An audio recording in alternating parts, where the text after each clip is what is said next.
Assalamualaikum warahmatullahi wabarakatuh. Terima kasih dan selamat datang kembali di materi teori komputasi. Di pertemuan ini kita akan ngebahas tentang konteks free grammar beserta penyederhanaannya. Oke, bismillah kita mulai dengan review terlebih dahulu materi sebelumnya. Menurut Bapak Noam Chomsky, tingkatan bahasa itu memiliki beberapa tingkatan. Nah, dari pertemuan 1 sampai dengan pertemuan kemarin, kita ngebahas mengenai bahasa reguler. Nah, untuk sekarang kita akan ngebahas tentang bahasa bebas konteks atau bahasa free grammar. Jadi ini sudah, kita akan ngebahas yang ini sekarang. Tata bahasa adalah kumpulan dari himpunan variabel, simbol terminal, simbol awal yang dibatasi oleh aturan produksi. Masih hafal ya? G sama dengan VTSP. Variabel, terminal, start, and production. Tingkatan bahasa menurut Bapak Noam Chomsky ada reguler, ada bebas konteks, ada konteks sensitif, dan terakhir adalah bahasa alami yang memiliki mesin otomatanya masing-masing. Pada bahasa reguler, aturan produksinya ruas kiri hanya boleh satu simbol variabel dan ruas kanannya maksimal memiliki satu simbol variabel. Berarti kalau maksimal dia bisa saja tidak memiliki karena maksimalnya satu simbol variabel. Minimalnya berarti bisa jadi kosong. Contohnya, misal A menurunkan A. Nggak ada simbol variabelnya ya. Ingat, simbol variabel adalah simbol yang ditulis dengan huruf kapital. Kalau terminal, simbol yang ditulis dengan huruf kecil. Seperti itu. Nah, kalau misalnya yang bahasa bebas konteks, berarti aturannya ruas kirinya hanya boleh satu simbol variabel, sedangkan ruas kanannya tidak diatur. Bisa jadi empty, bisa jadi sebuah terminal, bisa jadi di sini ada sebuah variabel lagi, kemudian di sebelahnya ada terminal. Intinya yang diatur pada aturan produksi bebas konteks, ruas kirinya hanya boleh satu simbol variabel, tidak boleh double. Seperti itu ya. Ya, nah, kita lanjut lagi terkait materinya. Konteks free grammar, tata bahasa bebas konteks ya bahasa Indonesianya, dan di bahasa Inggris kan menjadi konteks free grammar atau CFG. CFG adalah sekumpulan simbol-simbol variabel non-terminal yang masing-masing merepresentasikan bahasa. Bahasa yang direpresentasikan dengan simbol-simbol non-terminal tersebut diproses secara rekursif dengan suatu aturan yang disebut aturan produksi. Ini hampir sama definisinya dengan bahasa reguler. CFG terdiri dari simbol variabel yang memiliki bagian yang masih bisa diturunkan atau disimbolkan dengan huruf besar. Kemudian simbol terminal mewakili bagian yang sudah tidak bisa diturunkan lagi, biasanya disebut token, disimbolkan dengan huruf kecil. Yang tadi sudah dijelaskan, kalau variabel itu hurufnya besar, kalau terminal itu hurufnya kecil. Yang ini tandanya dia masih bisa menurunkan. Sedangkan kalau yang ini udah mentok, tidak bisa diturunkan lagi. Contohnya misalnya A menurunkan B. Misalnya seperti itu ya. Jadi ketika ada aturan produksi S, A, contohnya misal B, tandanya, sorry, jangan B berarti ini C, jangan C atau D. S, A, di sini kan ada A menurunkan, sorry, A menurunkan B. Tandanya S ini bisa diturunkan ke A, kemudian A nanti menurunkan ke B. Seperti itu ya. Nah, kalau misalnya D, tandanya dia udah nggak bisa diturunkan. Seperti itu. Oke, ini adalah contoh dari aturan produksi konteks free grammar, di mana sebelah kirinya hanya memiliki satu variabel dan sebelah kanannya tidak diatur. Dia bisa memiliki beberapa variabel dan beberapa terminal dan aturan posisinya pun tidak diatur. Nah, seperti halnya bahasa reguler, konteks free grammar pun adalah sebuah cara yang digunakan untuk menghasilkan untayan-untayan kata. Nah, untayan-untayan tersebut, untuk menurunkan untayan-untayan tersebut digunakan sebuah pohon penurunan. Contohnya misal yang ini nih, ada B menurunkan C, D, E, F, G, H. Maksudnya seperti apa pohon penurunan? Contohnya misal seperti ini. B menurunkan C, D, E, sorry, E-nya bukan empty. E, F besar, kemudian ada G kecil, kemudian ada H. Gitu ya. Ini saya kurang rapih. Nanti harus rapih berarti. Nah, tadi ingat tandanya bahwa kalau misalnya terminal itu yang kecil, ini tandanya tidak bisa diturunkan kembali. Sedangkan yang variabel, intinya ini bisa diturunkan kembali. Ini adalah pohon penurunan.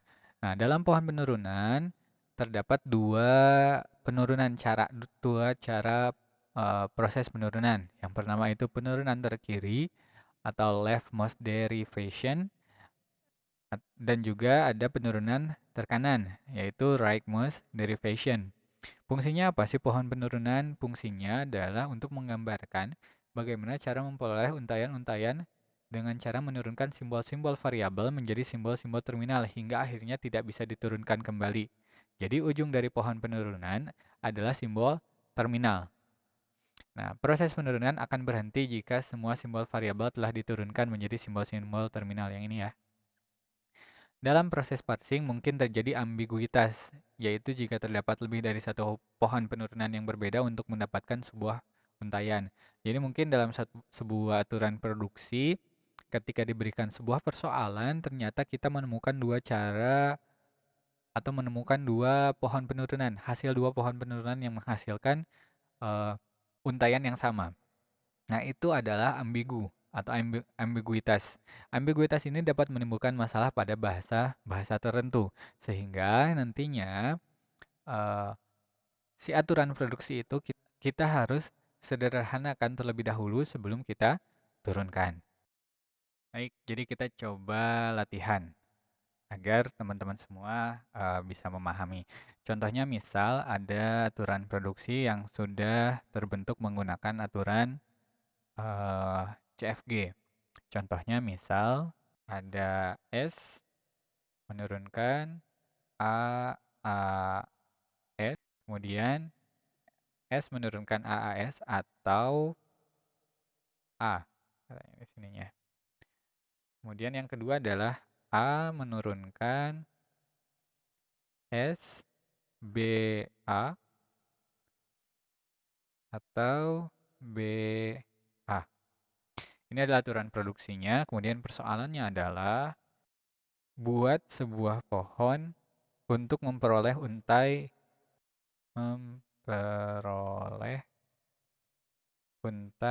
AA, BB, AA. Ini soalnya ada di buku Teori Bahasa dan Otomata ya, yang saya sempat sebutkan pada bagian pertama referensi.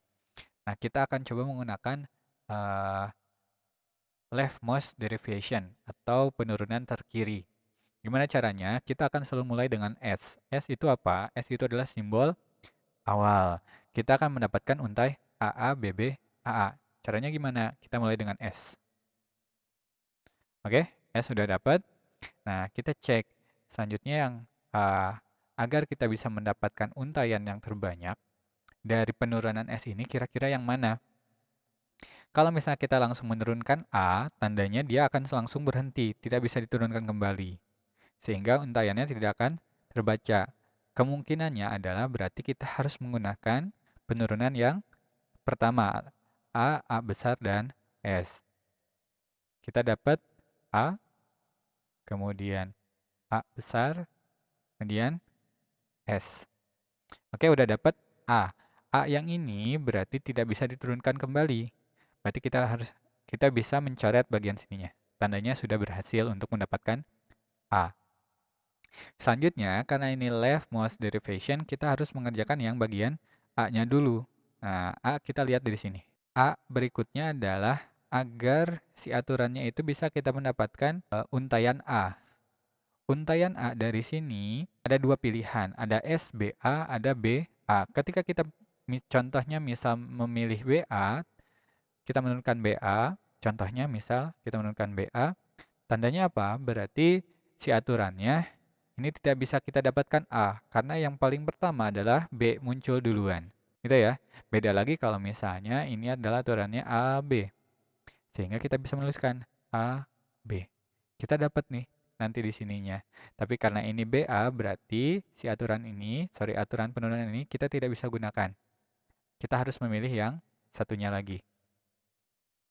Saya coba hapus dulu ya. Oke, berarti kita harus pakai yang SBA. S besar, B kecil, kemudian ada A besar. Nah, B ini udah ada. B ini udah ada, berarti S di sini kita bisa langsung mendapatkan A-nya saja, karena B yang ini akan kita posisikan sebagai B yang di sini. Oke? Caranya gimana? S yang ini ada gak A saja? Oh, ada. Berarti kita akan gunakan penurunan yang keduanya. Berarti ini S, A. A, A, B. Oke, A, A, B kita sudah dapat. Gitu. Kemudian selanjutnya adalah mendapatkan B, A, A. B, A, A. Nah, di sini B, A, A. Ingat kita masih punya satu lagi ya, S di sini. Berarti kita bisa langsung A di sini. Kita turunkan saja menjadi B, A. Untuk mendapatkan bagian sini. B, A. Sudah? Alhamdulillah berarti dari sini kita tinggal cari untaian A dari S. S, lihat ada untaian penurunan A? Oh, ada. Berarti kita langsung turunkan saja di sini S, menurunkan A. Dari sini kita bacanya dari bagian paling kiri terlebih dahulu. A, A, B, B, A, A. A, A, B, B, A, A. Sama ya? A, A, B, B, A, A. Itu disebut dengan pohon terkiri. Itulah sebuah cara bagaimana cara memperoleh untayan-untayan dengan menggunakan pohon. Oke, selanjutnya kita akan coba menggunakan rightmost derivation atau pohon terkanan. Caranya gimana? Sama saja dengan cara yang leftmost derivation. Kita akan mulai dengan simbol S. Karena simbol S itulah simbol awal. Oke, S. Nah, bedanya adalah kita harus bertujuan dari ujung sebelah kanan dulu. Kita ingin mendapatkan A yang ini. Oke? Kita cek ke penurunan dari S. S itu memiliki dua penurunan, A, S, dan A. Nah, ketika kalau misalnya kita milih yang A, yang ini, tandanya apa? Kalau misalnya kita turunin langsung A, tandanya adalah ya sudah selesai. Tidak bisa turunkan kembali. Maka kita untuk tahapan awal tidak bisa memilih yang penurunan yang ini. Kita harus memilih penurunan yang pertama. Berarti A, S. Oke, gimana ya? Oke, A, ini jadi S. S ya, oke. A, S. Oke, malah kita dapat yang untaian yang A. Tetap ya, tapi bacanya mah dari kiri. Kita masih belum dapat yang A.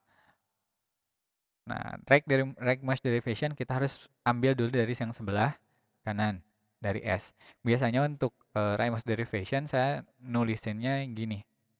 S setelah habis menurunkan menjadi A, kita dapat A, kemudian A, S. Oke?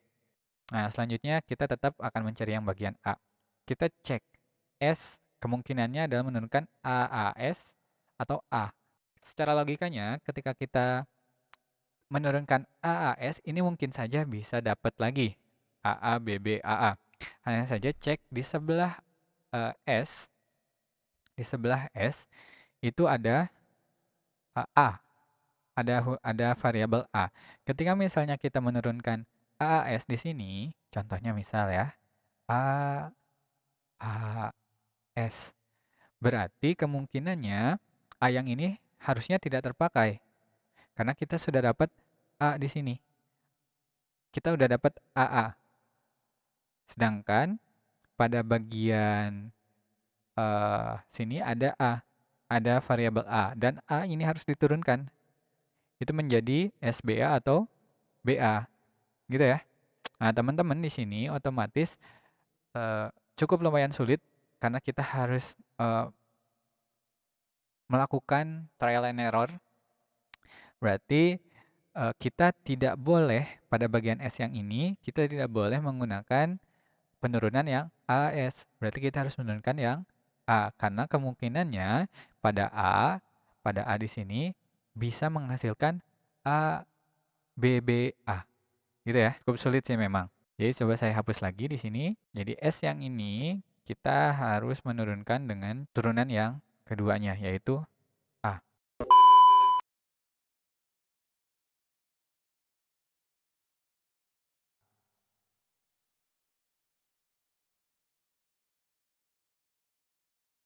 A. Jadi kita udah dapat A di pertama dan A yang ujung. Berarti kita harus mencari A, B, B, B, A. Oke, A yang ini berarti kita harus menurunkan ya. A, SBA atau BA. Kira-kira yang mana? Nah, kalau misalnya kita langsung menurunkan yang BA, tandanya dia akan selesai. Jadi kalau misalnya diselesaikan, berarti kalau kita turunin BA di sini, berarti untaiannya adalah AB, AA. Sedangkan untaian yang kita inginkan adalah AA, BB, AA. Berarti kita nggak bisa pakai yang BA.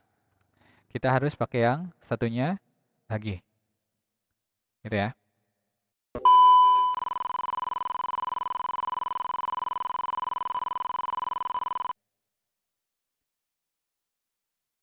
Berarti di sini kita turunkan menjadi S, B, A. Oh, ada B di sini. Berarti kita dapat A, B, A. Kemungkinannya B yang mana? B, B yang mana? Kemungkinannya adalah bisa jadi B yang ini, bisa jadi B yang ini. Hanya saja ternyata ketika misalnya di sini ada A, kira-kira ada gak A yang menurunkan langsung A saja? Kalau misalnya B yang ini adalah B yang tengah yang ini. Tidak ada ya? Berarti secara asumsinya B yang ini adalah B yang pertama, bukan B yang kedua. Sehingga A yang ini kita bisa munculkan menjadi BA.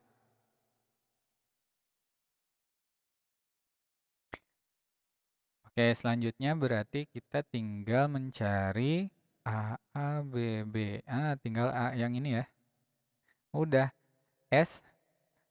Dari S ini langsung dapetin A. Ya udah, S langsung turunin aja A. Oke, udah ya, kita bacanya tetap dari kanan. A, B, B, A, A, B, B, A. Begitu. Jadi dari sini kalau misalnya ditulisin, S itu menurunkan AAS menurunkan, cara bacanya AAS tadi yang pertama ya, langkah-langkahnya. Kemudian langkah yang kedua adalah langkah yang ini langkah pertama, kemudian langkah yang berikutnya adalah ini ya, berarti cara bacanya berarti A gitu ya. A, kemudian ada A gitu. Kemudian langkah berikutnya adalah yang menurunkan A. Ini dari cara penulisannya berarti A S B A A. Sorry. A S B A A. Oke, udah dapat. Lanjut lagi dari sini yang diturunkan adalah A. A B A berarti ini kita tulisin lagi A S B. A-nya diturunin menjadi B A A. Nah, selanjutnya yang S ya. A S ini menjadi A B B A A. Demikian. Itu yang rightmost derivation. Tapi kebanyakan dari persoalan menggunakan leftmost derivation. Jadi ini hanya sebagai ilmu saja bahwa tidak hanya ada left tapi right juga bisa digunakan. Oke, kita coba masuk ke contoh kasus yang lain. Contohnya misal seperti ada aturan produksi S menurunkan SBS, menurunkan atau menurunkan SCS dan A. Nah, di sini kita coba menggunakan leftmost derivation ya, atau penurunan terkiri. Kita selalu mulai dengan S. Oke, di sini berarti otomatis tidak menggunakan yang A, karena kalau misalnya menggunakan A, sudah selesai semua. Oke, berarti kita bisa milih antara SBS atau SCS. Nah, ini adalah pohon yang memberikan kita opsi. Karena ketika kita menggunakan SBS di sini bisa, SCS di sini juga bisa. Kita coba contoh dulu menggunakan SBS yang ini ya. Di sini menggunakan S, B, S. Oke, berarti kita dapat B. Kita udah dapat B, berarti A yang ini kita turunkan saja langsung dari S. Dapat dari sini ya. Berarti A, B, berarti A yang ini, ACA, kita harus dapatkan dari S yang ini. Berarti kita turunkan dengan menggunakan S, CS. S, C, S. Ini C-nya kecil ya. C kecil sama C besar itu kadang-kadang suka ketukar kalau misalnya tulisan kayak gini. Maka di sininya S-nya kita dapetin ke A, S yang ini kita dapetin ke A. Dapat A, B, A, C, A. Ini ketika kita menggunakan SBS terlebih dahulu. Bisakah kita menggunakan SCS yang ini? Kita coba. S, kita turunin untuk mendapatkan SCS. Oke, berarti di S yang ini kita harus mendapatkan, karena C-nya udah dapat, ABA. Gitu ya. Nanti kita harus dapat S, kita coba berarti SBS, SBS. Oke, S yang ini kita turunin jadi A, B, S yang ini kita turunin jadi A, dapat dari sini ya, A, B, A. Oke, A, B, A udah dapat, C-nya udah dapat, berarti S yang ini jadi A. Nah, ini adalah pohon yang ambigu. Kenapa? Karena mempunyai dua pohon, jadi ini pohon A, diibaratkan pohon satu atau pohon yang ini pohon kedua. Secara untaiannya betul, A, B, A, C, A hanya saja mempunyai dua cara. Nah, pohon yang ini yang akan menyebabkan masalah. Ya, atau kasus yang seperti inilah yang membuatkan masalah. Pohonnya mah aman ya, aturan produksinya yang bermasalah. Sehingga kita harus menyederhanakannya terlebih dahulu. Gimana caranya? Kita belajar. Gimana caranya? Nah, kita akan belajar bareng-bareng untuk menyederhanakannya. Jadi untuk materi sekarang demikian saya sampaikan. Terima kasih. Saya tutup. Assalamualaikum warahmatullahi wabarakatuh.